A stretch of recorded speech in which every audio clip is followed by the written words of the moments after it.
Wow! এই হলো বিশ্বের একমাত্র প্রবাল দ্বীপের সেন্ট মার্টিনের দারুচিনি দ্বীপের দারুচিনি বিচ।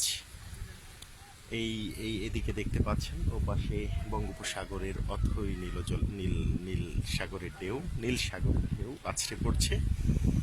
আর এদিকে যেদিকে চোখ যাচ্ছে শুধু প্রবাল আর প্রবাল। এখানে অনেকগুলো কালো পাথরও আছে, কালো পাথরের উপরে যেগুলো সাদা পাথর জাতীয় কিছু যেটা, সেটাই প্রবাল। যেদিকে চোখ যাবে দৃষ্টি জুড়িয়ে যাবে শুধু প্রবাল আর প্রবাল।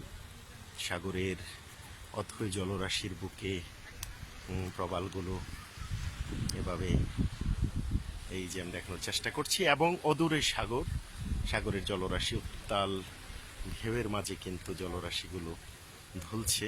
সত্যি অপূর্ব, এখানে না আসলে বিশ্বাস করা যাবে না আমার বাংলাদেশ এত সুন্দর, এত মনোমুগ্ধকর আমার এই সোনার বাংলা।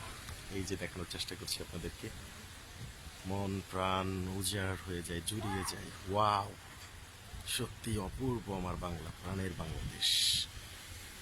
বিশ্বের একমাত্র প্রবাল দ্বীপ সেন্ট মার্টিন। সেন্ট মার্টিনের নৈসর্গিক সৌন্দর্য আপনাকে মুগ্ধ করবেই। এখানে আসলে সেন্ট মার্টিনের নারকেল জিঞ্জিরার অনেক ডাবের পানি, ডাব পাওয়া যায়। ডাবের পানিগুলো অত্যন্ত মিষ্টি সুস্বাদু, এবং ডাবের ভেতরে, কচি ডাবের ভেতরে যে শ্বাসগুলো আছে সেগুলোও খুবই মিষ্টি। এখানে সাদা প্রবাল, কালোর উপরে যেগুলো পাথরগুলো আছে সেগুলোই সাদা প্রবাল। সত্যি মন হারিয়ে যায়। প্রকৃতির কাছে না আসলে আমার এই বাংলাদেশ যে এত অপূর্ব, এত সৌন্দর্য বাংলাদেশের, সেটা বিশ্বাস করা যাবে না। বাংলাদেশকে একটিবার দেখার জন্য, জানার জন্য, বাংলাদেশকে ভালোবাসতে হলে এই সমস্ত প্রাকৃতিক সৌন্দর্যের কাছে চলে আসতে হবে। এটাই আমার প্রাণের বাংলা। সবাই ভালো থাকবে। আল্লাহ হাফেজ।